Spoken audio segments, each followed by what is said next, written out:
Hi, everyone. Welcome to the Leasing Highway, presented by the Apartment Association of Metro Denver.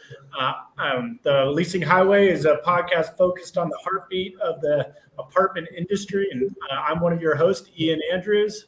Hi there, and I'm Karen Gladney, one of your other hosts. And today we are joined by a very special guest, Christopher Dean, who is actually with the Apartment Association of Metro Denver, VP of Marketing and Communications. And Chris, we're really honored to have been partnering with you this whole season, and so grateful for that partnership and just for you helping us share these voices of the industry with everyone. And then two, to hear from you today and just hear the other side, the backbone of what I feel like is our industry, which is the Apartment Association. And let's start with you first and just share a little of your own background and story. Sure, yeah, and thanks for having me. This almost feels a little like a fluff piece, right? So the presenting sponsor, Apartment Association, has to have a AMD guest on it, but there's plenty to talk about, obviously. But it feels weird being among guests like Janelle French a few weeks ago, and Jeff Hawks early in the season. I mean, these are all industry legends, and I do appreciate the opportunity to be in the hot seat and experience what they experience. But I've been with the Apartment Association just over 15 years now. It was pretty crazy because back when I was working in probably just some radio and some marketing production back in Salt Lake City. We moved to Colorado about 16, 17 years ago. And my wife had a job. I needed to get a job, so I went to a temp agency, and they matched me up over at Simpson Housing. And I was their marketing director was going on maternity leave, and they needed someone to fill her seat for a few months, and that was me. And I had really just gotten started in doing some marketing. I wasn't nothing too groundbreaking, but I was able to accomplish a lot of the goals that they had during that time. And the job ended, and I really loved. I liked learning about the industry, and I wanted to stay there. They didn't really have anything for me, so I actually applied for the mailroom position over at Simpson, and Wow. They for whatever reason decided not to hire me for that one. They told me I was overqualified. Maybe I was underqualified. I don't know, but it's somewhere in that time frame that I was working at Simpson. I did some work for Sharon Ingram. It was probably some PowerPoint that I did, and she saw it, and she was on the executive committee for AMD at the time, and when they were looking to add some positions, my name popped up in some meetings, and Mark gave me a call a few years later, a few months later, and that was 2006, and it was funny because when I hit my 15-month anniversary at AMD, I had been at the job longer than I'd been in any of my other previous jobs. I was in my early 20s at the time, and so I was like, "Wow, 15 months! I can't believe I made it this long. I wonder if I can make it to 2 years." And I was like, 3 years, and all of a sudden, 15 years later, still happy to be here. Awesome. That's awesome. And I just want to add too, like, definitely not fluff having you on. I think, we definitely know how critical the Apartment Association is to the industry, and so what a huge role it plays. And a huge piece of that role is getting that messaging and marketing out and getting those people involved. And so much of that falls on your shoulders. So really excited, to have this opportunity to speak with you and have you on here to spread that message. And, one of the questions I was going to start out with here is just, for being there for 15 years and seeing so much over those years, I'm curious, what are just some of those lessons learned, silver linings, or things you didn't really expect when you actually joined the AAMD team? Yeah, there was a lot I didn't expect to know much about the association. When I was doing that temp work, it was right after Tributes 2005, and they where they were talking about. I didn't know anything about tributes or the apartment association. I do remember them. People, the buzz was around the following Monday over at the office. But that's pretty much the only exposure I had to the association at the time. But one of the things I didn't realize was just how much volunteer leadership plays into this organization. Our staff is, we'll talk about the staff probably at some point during this interview. The staff is a dozen or so of us, and over 15 years we've seen hundreds of leaders kind of go through the rank, go through the board of directors, be committee chairs, volunteer on committees, and it really does take a army of volunteer leadership to run this organization. And I had no idea how many people I was going to meet, and I love meeting people. I love getting to know people and talking and having conversation. But I remember walking in my first day, and I thought the staff was I think it was 10 or 11 people. I was number 12, I think. I walked in on my first day, and there are 45 people wandering around the office. And I was like, whoa. Yeah. And it was like a chili cook-off selection day or something. It was, but it was something I didn't really expect. So the number of people that we work with from a volunteer basis is just extraordinary. Yeah, it's quite a force. I know Janelle mentioned that last week too, that was one of the things that struck her being in the presidency. So let's talk a little bit about a day in the life then of Christopher Dean at the 7th largest apartment association in the country, which is a huge deal. I mean, again, to Ian's point, there's a lot on all y'all's shoulders. Talk a little bit about what a day in the life is like. Yeah, it's funny you say 7th largest, because every day, really the first thing I do is I check the numbers, make sure we're still. It's really based on what Washington is doing. The Washington State Association, we're kind of neck and neck with them in terms of number of units. So we're either number 6 or 7, but it's right around there. But no, a day in the life, it's just really about juggling projects. I always have Apartment Trends, our monthly magazine. I always have that on my mind.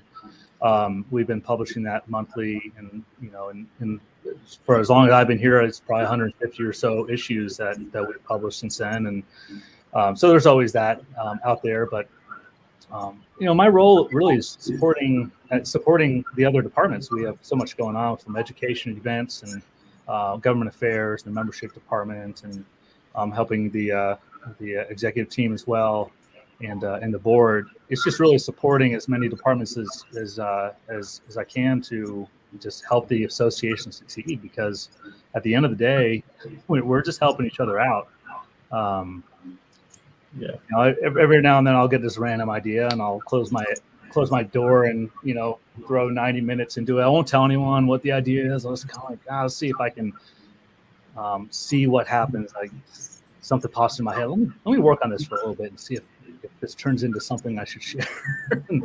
Most of the time it's nothing, but I'll do that sometimes. But yeah, it's every day is different, and I think that's what's so nice about this organization is we're always doing something new. We're always innovating. We're always collaborating with each other. Absolutely. I think one thing that I love really specifically about your role and your duration there is just you've really seen how the different issues and concerns of the apartment industry have changed over time, and really being able to have to make that decision of what are you going to communicate, what gets published in Trends, what gets emailed out, and I think there's so many owners and operators that really rely on this information that you guys are putting out, and curious for yourself and looking back, how have some of those concerns and initiatives changed over the years, and what stayed the same? Yeah, is that before or after the pandemic started? Right. Yeah, right. Exactly. I mean, the one thing that remains is just a simple truth that this industry provides.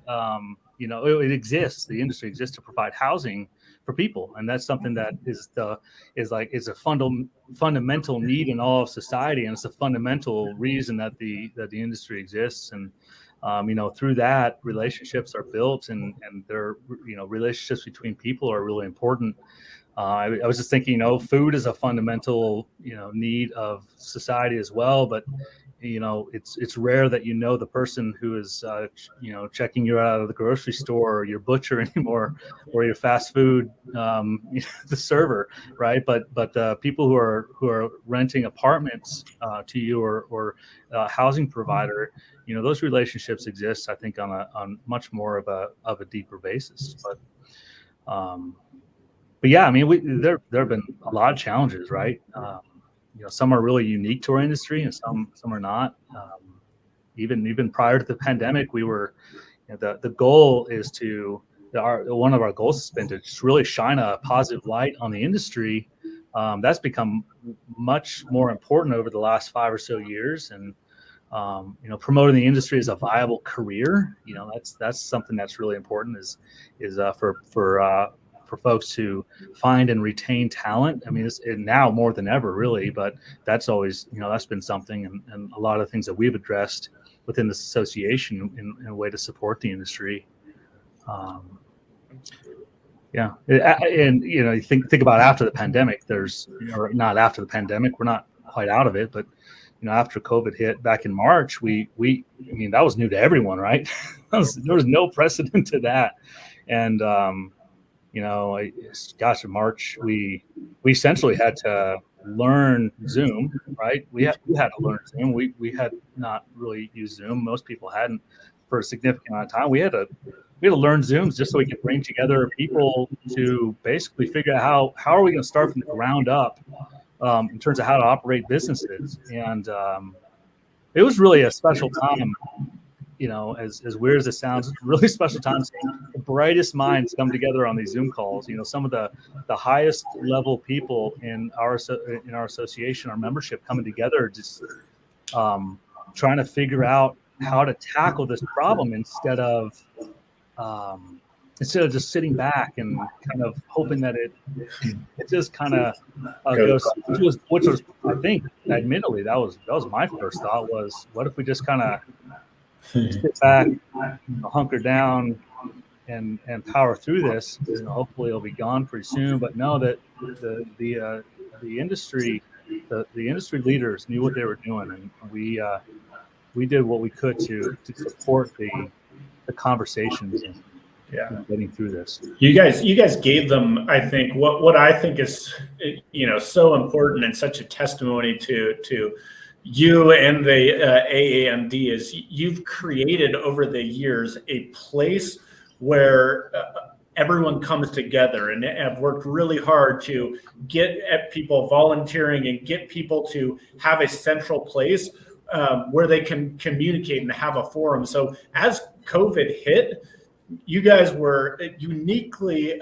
qualified to really be able to, have everyone come together and quickly be able to produce what was needed. And if people didn't think they really needed the apartment association before the pandemic, let me tell you, they sure do after, because things were having to be decided very quickly. And I don't think you could have seen a better response from a industry or in particular a local apartment association as you did with us. Oh, totally agree. That was on our minds. How do we support the industry? I mean, we were canceling events, we were canceling classes. We're like, what are we going to do? We need to support the industry. How are we going to do this? And leave it up to the volunteers and our board of directors at the time, Janelle, being a part of that, in coming up with just some great ideas on how we can help them and support them with our PR team and our government affairs team to help get through those tough months.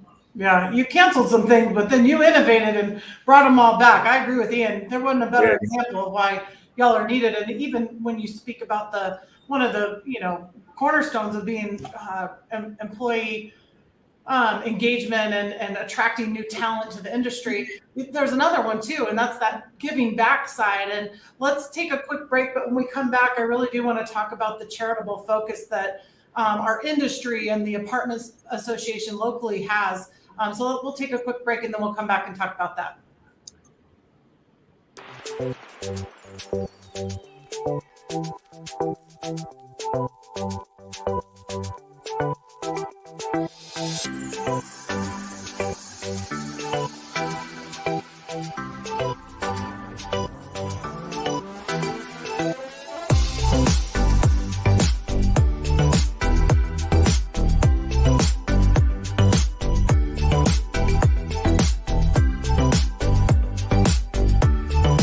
Welcome to your beautiful new apartment home here at Eagles Point 14. As you can see, we're featuring this beautiful one-bedroom den.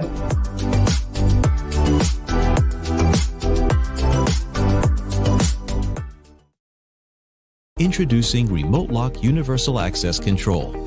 Remote Lock lets you manage any lock from smart locks to hardwired access control systems, securing every door from the main entrance to the rooftop patio.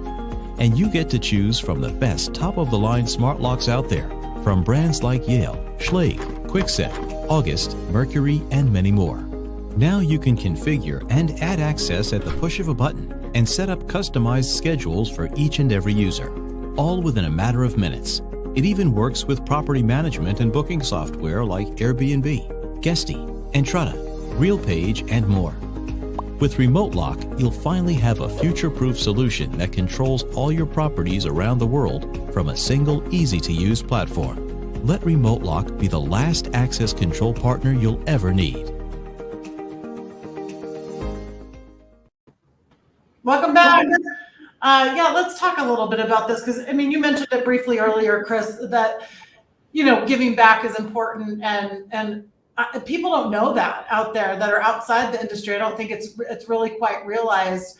And it's a major cornerstone of our industry. It's something that AMD supports. And I'd love for you to talk a little bit more about that charitable focus. Yeah, years ago, we began this initiative designed to spotlight the the giving in the industry and what the industry does, specifically our membership. But a lot of it's kind of spun off of AMD's partnership with Family Homestead, which is over 30, probably even closer to 35 years at this point.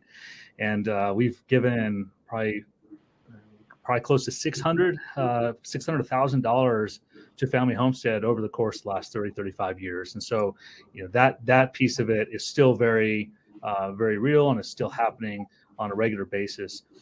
We formed Apartments Giving Back, which is somewhat of a spinoff of that, as a way to show how our members partner with charitable organizations throughout the Denver communities. It's not just AMD and Family Homestead, but all of our members.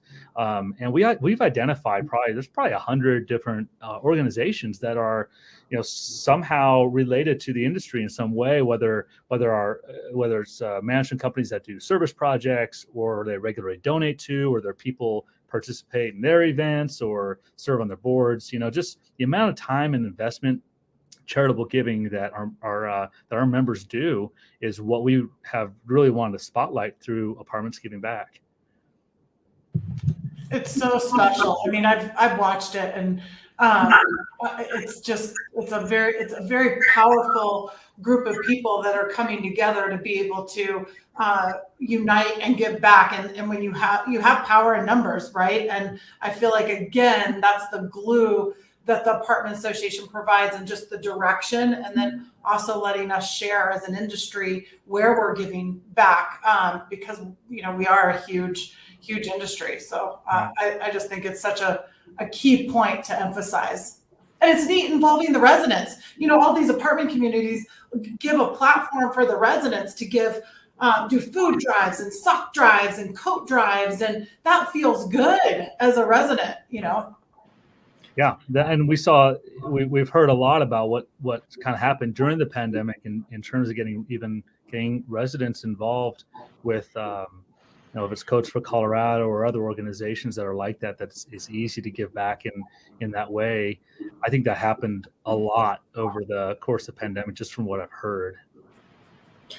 Yeah, I mean, I think one thing that's always super important when looking at the association is just, when you look around and realize why everyone is there, why the volunteers are there, why the team at the apartment association of Metro Denver is there, it is a charitable first mindset. They're not going there to have a leg up in their career, while they might get that, and have that networking. They're truly there because they want, and it's important to them for people to have a better place to live, to increase that standard of living across the community, and coming together for that. And I think that really shines through. And when you look at like pre-apartment association and looking at like what the mentality was of a landlord, and what, where the people are coming from, of like, oh, they're the greedy landlords that's out for money. And, the truth is, when you're part of this organization and around everyone, you see why we're in this business. You see it on all of these different podcasts. You hear it from everyone involved in the association. It is to increase, that level of lifestyle and quality of life, and it really shines through. And that's a lot of what the apartment association can do. And so I that charitable piece of it is just so important. And curious from your side, if there's anything additional that I guess anything for the apartment association like that you think it aspires to do for the industry, or just from your viewpoint of where you sit of what it's all about. Yeah, I mean, we're really excited to just continue giving back. We're going to continue raising money through. Well, first of all, we have the charity auction coming up soon, so we're bringing the charity auction back. We obviously weren't able to do it in 2020. We did something instead. We did like a dance on submit your dance videos and share and donate. So we were able to give to Family Homestead in that way. That was a little goofy, but it was fun. But the charity auction is going to be way less dancing for the AMD staff to have to do. But the charity auction will be great, and that's going to be next month on December 2nd. And we're hoping to raise money to disperse to Family Homestead, and also give through our Apartments Giving Back initiative. And in doing so, we're partnering with more organizations, obviously. So I know that there's a new project called Warren Village that is a housing organization that some of our members are becoming heavily involved with, and we're planning on getting involved as well. Our Person of the Month program is something we started this before the pandemic. Is whenever we've had Person of the Month for many years, but starting a few years ago, we had someone keeps coming to my door and my phone's going off. We had a few years ago, we started actually giving money to the charity of that Person of the Month's choice, and so we were able to expand the scope of where we are dispersing charitable giving. And so the person, I think we give $500 per Person of the Month now. And last year for June Awards, we gave to charities of the leadership's choice. So the outgoing leadership of AMD chose a charity that we gave money in their name. I mean, all in all, when since the pandemic started, AMD's given between $60,000 and $65,000 to probably 75 different organizations, and that's something we're really we're proud of it. But it also really shows how our industry is involved in charitable giving, and we just want to be a part of that.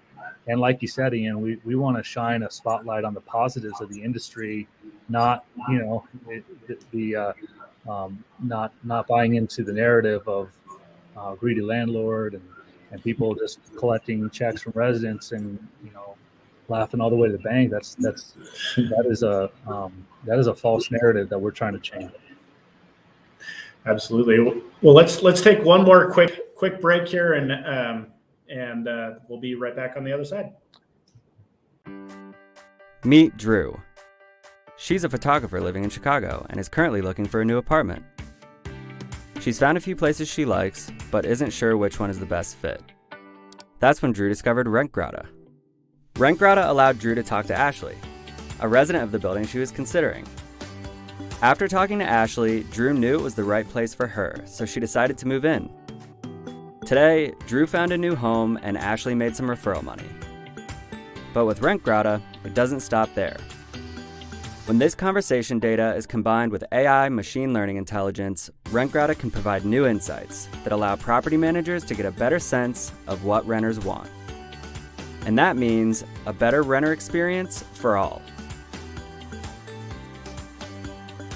Welcome your residents, reach them with RentGrata.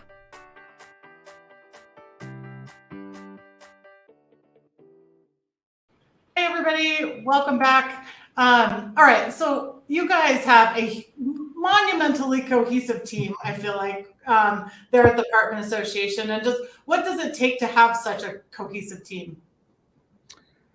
Yeah, we do have a great team. I think that there is a lot of longevity. That's part of it.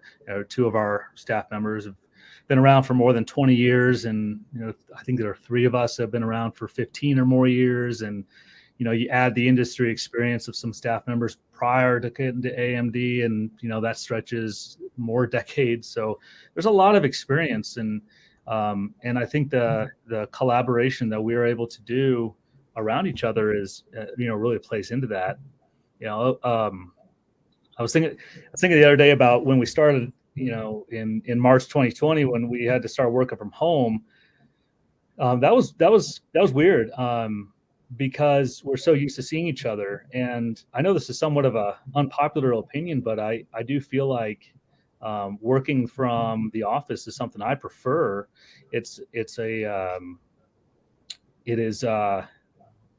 It allows us to be able to be in each other's presence and actually bounce ideas off each other much easier, because I do believe that the cohesion and that kind of collaboration is really difficult to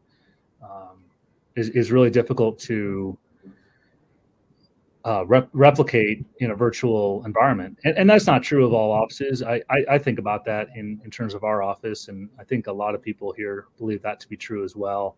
But a lot of it's because we've been together for so long, working together in the same office for so long. We didn't know what to do with ourselves. We were in the basement of our homes trying to get on calls with each other to talk. So, but yeah. Yeah, I mean, at the very least, I think we, while we might not have realized how much we enjoy working in the office before it all, I think afterwards, it definitely became apparent that need for human interaction was very apparent. So want to go into the next piece and have a little fun here, which is the AAMD Team Awards here. And so I'm going to give you a bunch of different awards, and you get to assign that award to someone on the AAMD team. So I might get in trouble. Yep. Let's see. I'll do my best. Who's the most daring? The most daring in terms of, like, if looks like adventurous, most likely to jump out of a plane, or exactly. I'd probably say Lisa. I think that she's usually willing to try stuff like that. She might have to be talked into something really daring, but I would say probably Lisa. Maybe Tanya as well. Really talk her into doing something daring. There are a few people. Most likely to, I'd say Lisa. Nice. But what about who's most likely to make you laugh? Funniest person? Me personally, or everybody? Either one. Drew, since he got here, he's added a certain humorous element. He could tell a story and a joke in a really good way. And I think he can crack me up really easily. He's a very, people have known Drew Hamrick for years. He's been around. They understand his brand of comedy, and he's a lot of fun. So he can make me laugh pretty easily. Awesome. What about well, we hear that you guys enjoy the show Survivor around there. So which one of you is most likely to appear? To appear on Survivor? Exactly. Yeah, there are a bunch of us. We tend to watch Survivor and talk about it and talk about the contestants. And I think it would be really cool. I don't know if most likely to appear on it, but I think Elise would succeed really well on Survivor. I think she's got that. She could be really nice, and she could also stab people in the back the way they do on Survivor. She's strategic. She's strategic. Yeah, that's probably a better way of saying it. But no, she's. I think she would be great on Survivor. Not only appear but win. Yeah, I could definitely see her at least going to the final. Yeah, I like it. How about who has a hidden talent and what is it? Hidden talent. We all have different talents that. And we every year we do a potluck. I'm always amazed at just the sheer talent of what people bring in and what they cook at home, but maybe in terms of like here's one, probably the most surprising thing is when Jake got here. He's in our membership team. He's a cartoonist, so he draws cartoons. We've put some artwork in trend, some of his artwork, and he disclosed to us that he has once recorded a rap album, so he raps as well, and he's demonstrated that a little bit as well. So that was probably more of the more surprising talent. You surprised me. I didn't realize that you were a singer yourself and a guitar player, and I think you've got your own. I don't know how hidden it is anymore, but boy, oh boy, are you talented. Well, it's become more and more hidden because the more in college that I was trying to make it a career, the more I realized I couldn't. That's great. But it is something I do enjoy, music very much, and it is still a very large part of my life. All right, final question here for the awards are. Who would be the MVP of the AAMD if it was the Super Bowl? If it was like if AAMD team was it? Yeah. Okay. Well, in this scenario, am I the quarterback? I'll be the quarterback. Yeah, let's see. Let's like Drew and Destiny are probably blocking for me, and maybe Tanya. Joey's my running back. He's pretty fast and athletic, right? That's the MVP. Yeah, the MVP is probably going to go to the person who scores a winning touchdown, right? So if I got the ball and I got a bunch of options, and a lot of options of receivers, Lisa and Bet. Yeah, it's whoever. It's who you know what it's going to be. It's going to be Mark's going to be in my ear from the sideline, and I'm going to have, and he's going to tell me who I'm throwing the ball to, because he's going to know what to do. It's going to be whoever catches the winning touchdown. I mean, assuming I throw it right. But in this scenario, if I'm in the Super Bowl as a quarterback, I must be pretty good. So I was going to say it usually goes to the quarterback. It would be the person that scores a winning touch. I can't say a name though because I can't. Either that or whoever gets the strip. It really could be anybody, Well, perfect. Love it. Well, let's jump to our walk-off home run question. What advice would you give somebody just starting out in the industry, Chris? Yeah, I knew this question was coming because of the other podcast. Technically, I haven't really worked a day on site, right? So, I did a little bit over at Simpson, as I said earlier, in marketing, but I haven't. Association management, managing an association like AMD is really different from managing a apartment community. So this might be a little bit more generic advice, but I would say, find a mentor, find a friend, and learn and build off of what you learn. And then you can find ways of being valuable at your community or being valuable at your company that can't be replaced.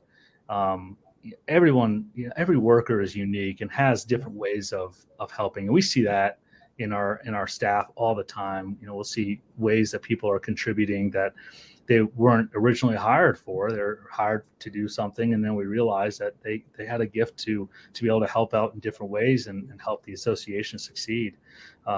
So yeah, I would say just make yourself, find ways to make yourself valuable, and also don't give up. Don't chase the dollar necessarily if you don't have to, because I think loyalty is a really important thing at companies, and that speaks louder than money sometimes. Agreed. Chris, thank you so much. This has been really cool to have you on, and we appreciate your partnership. We appreciate you and the Apartment Association. So thank you so much. You're welcome. Yeah, thank you so much, and everyone remember to check out the charity auction coming up. Yes. Yeah, and I should say just before we head out that we're having more than 35 opportunities in 2022 to get together in person, and we just posted that on our website.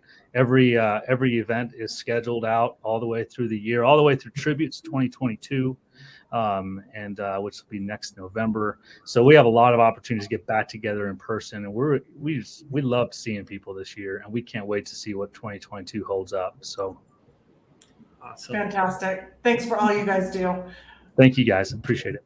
Thanks again. Bye.